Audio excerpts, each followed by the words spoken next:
Assalamualaikum warahmatullahi wabarakatuh. Saya Indah Mutihatun Nur Alifah dari kelas PB Aceh semester 3 akan menerangkan tentang terminologi bahasa. Terminologi adalah bahasa atau sering disebut dalam bahasa Latin terminus atau peristilahan, adalah ilmu tentang istilah dan penggunaannya. Istilah dalam bahasa Arab adalah istilahi dalam kata dan gabungan kata yang digunakan dalam konteks tertentu. Kajian terminologi antara lain mencangkup pembentukan serta kaitan istilah dengan suatu budaya.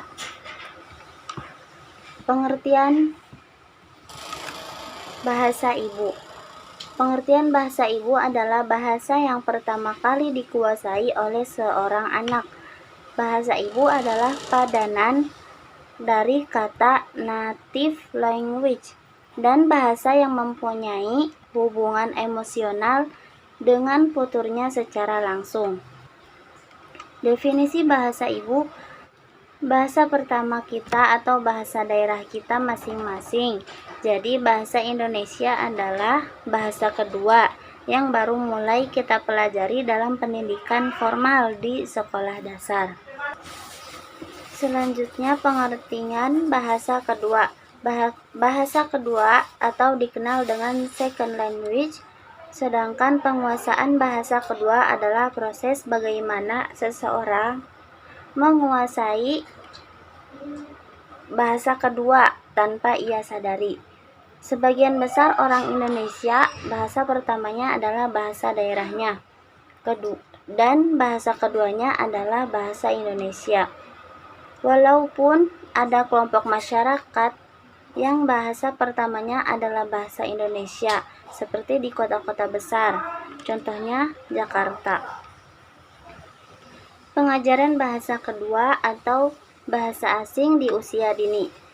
Berbeda dengan penguasaan bahasa, pembelajaran bahasa merupakan proses mendapatkan bahasa secara sengaja atau memulai proses pembelajaran, walaupun tujuan akhirnya juga untuk menguasai bahasa. Berikut ini karakteristik anak saat mempelajari bahasa kedua atau bahasa asing yang terkadang tidak terdapat pada pembelajaran orang dewasa. Selanjutnya, bahasa nasional atau bahasa kebangsaan adalah suatu bahasa yang memiliki sejenis hubungan atau de facto atau de jure dengan seseorang atau mungkin melalui perluasan wilayah yang mereka duduki. Sebutan ini digunakan bermacam.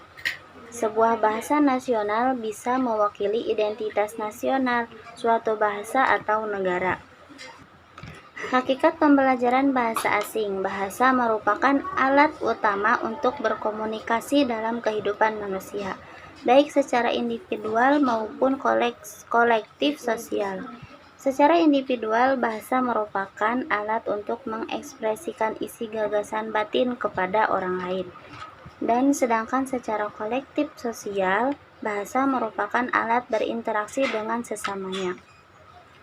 Kutipan tersebut mengandung pengertian bahwa bahasa adalah suatu sistem simbol vokal yang arbitrer yang memungkinkan orang dalam masyarakat tertentu atau orang lain yang telah mempelajari sistem tersebut atau berkomunikasi atau berinteraksi. Pembelajaran bahasa asing dalam pembelajaran di SMA, SMK, dan MA semakin beragam. Salah satunya adalah pembelajaran bahasa Inggris, bahasa Arab, dan bahasa-bahasa asing lainnya. Mungkin cukup sekian penjelasan materi tentang terminologi bahasa. Kurang lebihnya mohon maaf. Wassalamualaikum warahmatullahi wabarakatuh.